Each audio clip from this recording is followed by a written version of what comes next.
जय श्री कृष्ण। राधे राधे दोस्तों, स्वागत है आपका अपने चैनल पर।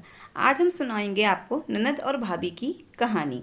एक समय की बात है, एक गांव में एक परिवार रहता था जिसमें 5 भाई और उनकी एक छोटी बहन रहती थी और उनके माता पिता की मृत्यु हो चुकी थी।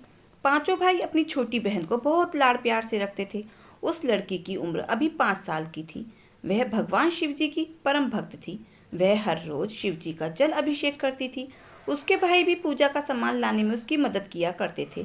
समय बीतता है, धीरे धीरे उसके सभी भाइयों की शादी हो गई। लड़की भी अब बड़ी हो गई थी। धीरे धीरे भाइयों के बच्चे भी हो गए। वह लड़की अब विवाह के योग्य हो गई।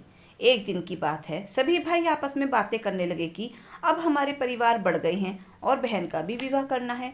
इतनी कमाई से कुछ नहीं होगा, तो चलो हम सब नौकरी करने शहर चलते हैं। लड़की के सब भाई शहर चले गए। घर में उसकी भाभियां, बच्चे और वह लड़की रहती थी। वह लड़की सोमवार के व्रत करती, शिव जी की पूजा करती, लेकिन लड़की की पूजा पाठ करना उसकी भाभियों को पसंद नहीं था। उसकी चारों भाभियां आपस में बातें करती। यह सारे दिन पूजा पाठ में ही बैठी रहती है, पूजा पाठ में ही लगी रहती है, कोई काम धंधा तो करती नहीं है। अब इसे कहते हैं पूजा पाठ छोड़कर घर का काम काज किया करो, नहीं तो उसे खाना नहीं मिलेगा। फिर चारों भाभी अपनी ननद के पास गई और बोली, तुम सारा दिन पूजा पाठ में लगी रहती हो, कोई काम नहीं करती हो। अब पूजा पाठ छोड़ो और कुछ काम कर लिया करो, नहीं तो हम तुम्हें खाना नहीं देंगे। लेकिन लड़की ने कहा, मैं भगवान शिव जी की पूजा करना नहीं छोड़ूंगी। तो भाभीियों ने उस दिन उसे खाना नहीं दिया। बेचारी पूरे दिन भूखी प्यासी रही और भगवान शिव जी का जाप करती रही।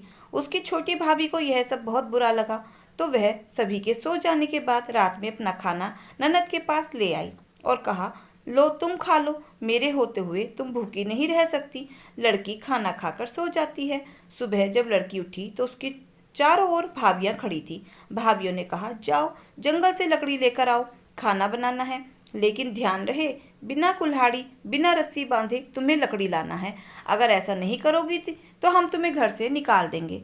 भाभियों ने उसे जंगल में भेज दिया और पूजा भी नहीं करने दी। वह लड़की जंगल में गई और उसने हाथ से लकड़ियां तोड़कर इकट्ठी कर ली। फिर उसने सोचा, अब मैं क्या करूं, बिना रस्सी के इन्हें कैसे बांधूं। यह सोचते सोचते लड़की जोर जोर से रोने लगी। भगवान फिर वहां प्रकट हुए और लड़की से बोले, क्या हुआ बेटी, तुम क्यों रो रही हो। तब लड़की ने सारी बात भगवान शिव जी को बताई। तब भगवान शिव जी ने कहा, बेटी तुम चिंता मत करो। शिव जी ने अपने नाक से कहा, तुम रस्सी बनकर लकड़ियों से में बंध जाओ, लेकिन ध्यान रहे तुम किसी को भी दिखाई ना देना। तब नाग देवता रस्सी बनकर इस प्रकार लड़कियों में बंध गए कि कोई उन्हें देख ना सके। फिर वह लड़की लकड़ी लेकर अपने घर आई और लकड़ी एक तरफ रख दी। नागराज वापस लौट गए। लड़की अपनी भाभीियों के पास गई और कहा, भाभी मैं लकड़ी ले आई हूँ। भाभीियों ने पूछा, किससे बांध कर लाई हो। तब लड़की ने कहा, किसी से नहीं, ऐसे ही इकट्ठा करके लाई हूँ। भाभी देखने गई तो उन्हें बहुत ही आश्चर्य हुआ। तब लड़की ने कहा, भाभी अब तो खाना मिलेगा। तब भाभीियों ने कहा, हाँ खा लो। तब लड़की ने कहा, भाभी मैं पहले नहा लेती हूँ, क्योंकि जंगल में बहुत गंदगी थी। लड़की नहाने जाती है। चुपचाप लोटे में पानी भरकर शिव जी के मंदिर जाती है, जल चढ़ाती है, हाथ जोड़कर कहती है, हे प्रभु अभी मेरे पास सिर्फ जल है, जब मेरे भाई आ जाएंगे तो मैं अच्छी तरह से आपकी पूजा करूंगी। और माथा टेक कर अपने घर वह वापस आ जाती है। फिर खाना खाकर सो जाती है। अगली सुबह फिर भाभियाँ उसे पूजा नहीं करने देती और लड़की के पास जाकर कहती हैं, जाओ यह धान कूट कर लाओ, आज खीर बनानी है, लेकिन ध्यान रखना कि बिना ओखली के चावल साफ करने हैं और एक भी दाना कम नहीं होना चाहिए। अगर एक भी चावल टूटा या कम हुआ तो तुम्हें खाना नहीं मिलेगा। लड़की धान लेकर बाहर चली गई और बैठकर जोर जोर से रोने लगी। तभी भगवान शिव फिर से प्रकट हुए और बोले, क्या हुआ बेटी। तब लड़की ने भगवान से सारी बात बताई। तब भगवान शिव ने कहा, कोई बात नहीं, हम तुम्हारी मदद करते हैं। शिव जी की कृपा से बहुत सारी चिड़िया आई और कुछ ही समय में चावल साफ हो गए, लेकिन उनमें से एक चिड़िया एक चावल छुपाकर ले गई। लड़की जब चावल लेकर अंदर आई तब लड़की की भाभियों ने चावल गिने और कहा, इसमें से तो एक चावल गायब है, बताओ एक चावल कहाँ गया, बताओ नहीं तो हम तुम्हें बहुत मारेंगे।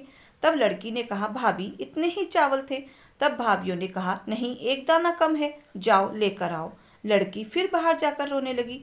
भगवान शिव फिर आए और उन्होंने कहा कि बेटी क्या बात है, अब क्या हुआ। लड़की ने कहा चावल का एक दाना कम है, अगर वह नहीं मिला तो भाभियाँ मुझे बहुत मारेंगी।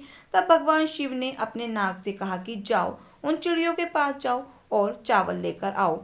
भगवान शिव जी की आज्ञा से नाग उन चिड़ियों के पास गया और कहा बताओ एक चावल किसने चुराया है, बताओ नहीं तो मैं सबको खा जाऊंगा। डर के मारे वह चिड़िया आई और वह चावल नाग देवता को दे दिया।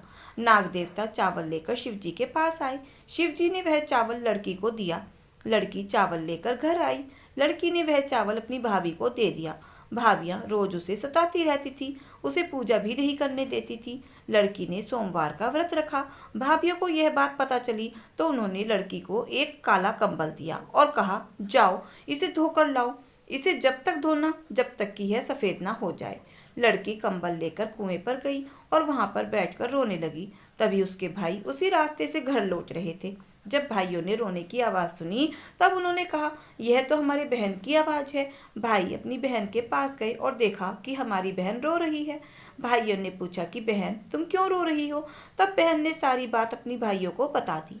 उन्होंने कहा कि भैया जब से आप लोग शहर गए हैं तब से भाभियाँ मुझे बहुत परेशान करती हैं, खाना भी नहीं देती, खाना भी कभी टाल देती हैं। जैसे तैसे मैं दिन काट रही हूँ और आज यह कंबल दिया है कि कहा है जब तक धोना तब जब तक यह सफ़ेद ना हो जाए। भाभियों को अपनी बहन की ऐसी हालत देखकर बहुत दुख हुआ। सभी भाई अपनी बहन को बाहर खड़ा करके घर के अंदर गए और अपनी बहन को बुलाने लगे। तब चारों भाभियों ने कहा तुम्हारी बहन मंदिर गई है, वह सारा दिन पूजा पाठ करती रहती है, कोई काम धंधा तो करती नहीं है। यह सुनकर भाइयों को बहुत गुस्सा आया। फिर भाई अपनी बहन को बुलाते हैं। बहन को देखकर भाभियाँ बहुत ही शर्मिंदा होती हैं। भाई अपनी पत्नियों को घर से निकल जाने के लिए कहते हैं। फिर भाभियाँ अपनी ननद से क्षमा मांगने लगती हैं। तब लड़की कहती है भाभी क्षमा हमसे नहीं भोलेनाथ से मांगो। सभी भाभियाँ भोलेनाथ से क्षमा मांगती हैं। फिर सभी हंसी खुशी से सोमवार का व्रत और जागरण करते हैं। उनकी भक्ति से प्रसन्न होकर भोलेनाथ उनका घर अन्न धन से भर देते हैं। हे भोलेनाथ अपने सभी भक्तों पर ऐसे ही प्रसन्न रहना, जैसे आपने उस लड़की की सुनी ऐसे ही सबकी मनोकामनाएं पूरी करना। तो प्रेम से बोलो उमापति शंकर महादेव की जय हो। दोस्तों अगर आपको हमारी यह कथा कहानी अच्छी लगी हो तो प्लीज़ वीडियो को लाइक शेयर और सब्सक्राइब अवश्य करना। मिलते हैं फिर ऐसे ही नई कथा कहानियों के साथ। धन्यवाद।